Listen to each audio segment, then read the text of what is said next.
सज्जाद मीर साहब, सर ये बताइए कि जिस माहौल में ये इलेक्शन हो रहा है, आपको लगता है कि इलेक्शन जो है वो मसाइल का हल है और इलेक्शंस के बाद पाकिस्तान में इस्तेहकाम आ सकता है? कतई नहीं, ना मसाइल का हल है ना इस्तेहकाम आ सकता है। बड़ी क्लियर बात, सारी पॉलिटिकल पार्टीज़ और उसके साथ सारे स्टेक होल्डर्स, इसमें हम भी शामिल हैं और वो भी शामिल है जिसका नाम लेते हुए हम शर्माते हैं, वो सारे जिम्मेदार हैं इसके। एक बात, ये डीएनए की बात कर रहे थे मंसूर, कि मुस्लिम लीग का डीएनए ये है, सभी के डीएनए ये है। उनके डीएनए इमरान से चलता है, इनका डीएनए भुट्टो से चलता है, चाहे उसमें जरदारी शामिल कर दिया जाए। वो बनी गाला है, ये बिलावल हाउस है, ये जाती उमरा है। कोई आम आदमी में तो रहता नहीं है, सारी एलीट है जो हम पे रूल कर रही है। और किसी को भाई आपने बयान दे दिया, मिसाल के तौर पर एक पार्टी यहाँ नहीं बैठी, उसने मंशूर का ऐलान किया है जी, और ये कहा है कि मैं लोगों की तनख्वाही डबल कर दूंगा। बिलावल ने कहा है, उसने ये तो नहीं बताया कि महंगाई डबल होगी कि नहीं होगी। अगर आप ये कहते हैं कि मैं तनख्वाहें डबल कर दूंगा, तो इस बात का भी इसरार कीजिए कि पाकिस्तान की मईशत ऐसी होगी कि उस डबल में आज की जो सूरत हाल है महंगाई की वही बाकी रहेगी।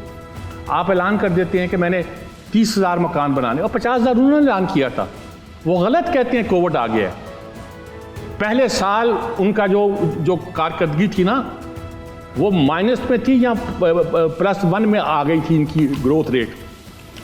उसमें कोई ताल्लुक नहीं था कोविड का, नाअहली का ताल्लुक था। ये सारी पॉलिटिकल पार्टियां और सारे स्टेक होल्डर जो हैं, हम समेत हम जिम्मेदार हैं। हम कितने बाखबर हैं अपने मामला से, हमें इस पर भी गौर करना चाहिए।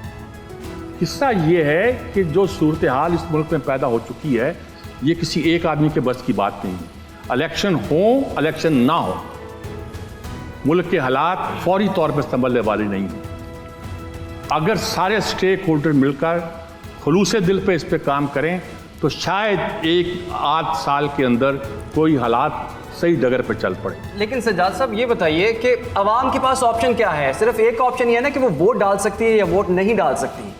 तो अवाम के पास क्या ऐसा ऑप्शन है जिससे उनके मसाइल हल हो सकें? फिलहाल तो उनके मसाइल हल होते दिखाई नहीं देते। जो पार्टियां मैंने बताई हैं कि देखिए सिंबल है ना जी, उनका बनी गाला, उनका जाती उमरा, उनका बिलावल हाउस, सब्र कीजिए, सारे सबके डीएनए एक हैं। कोई बंदा ऐसा है जो भुट्टो फैमिली से वायलेट करके, भुट्टो फैमिली है जरदारी, अब तो वो दामाद हो गया, कुछ हो गया, भुट्टो फैमिली है ना, कोई उनसे वायलेट करके पीपल्स पार्टी में रह सकता हो, चाहे वो इत्तेजाद हसन हो, चाहे लतीफ़ खोसा हो, चाहे कोई हो, वो रह सकता है। कोई पीटीआई में रह सकता है जो इमरान से बगावत करे। अरे इल्ज़ाम तो हम नवाज शरीफ पर लगा रहे हैं, वो ठीक लगा रहे हैं, मैं भी उस पर शामिल हूँ। मैं तो इसमें शामिल हूँ कि पाकिस्तान मुस्लिम लीग के साथ नून क्यों लगाए। ये क्या हुआ कि पार्टियां जो बंदों के नाम पर रजिस्टर्ड हो, पाकिस्तान मुस्लिम लीग, दैट्स ऑल, उसमें जो आता वो आगे आए। मसला ये है कि हमारा सारा पॉलिटिकल स्ट्रक्चर जो है, हमारे तमाम स्टेक होल्डर जो हैं, हमने मिलकर इस मुल्क में तबाही का रखा है। अगर हम इसको मिलकर हम बुरी तरह फंस चुके हैं, हमें इस बात का एतराफ़ कर लेना चाहिए। जब तक हम एतराफ़ नहीं करेंगे कि इस मुल्क को जो कुछ हुआ है उसका सारी जिम्मेदारी जो है हम पर आयद होती है, हम सब पर, तब तक इस मुल्क की इस्लाह नहीं होती। सज्जाद मीर साहब तो बहुत मायूस नजर आ रहे हैं। मजहर बल्ला साहब, मायूस नजर नहीं आ रहा है, मैं रियलिस्ट नजर आ रहा हूँ। जी बिल्कुल सही है। हम पुरज़्म हैं आपको आगाह करने के लिए। अगर आप दुनिया भर से हासिल होने वाली इत्तलात, मालूमात और ख़बरें जानना चाहते हैं तो अभी सुनो न्यूज़ का YouTube चैनल सब्सक्राइब करें और बेल आइकन पर क्लिक करें।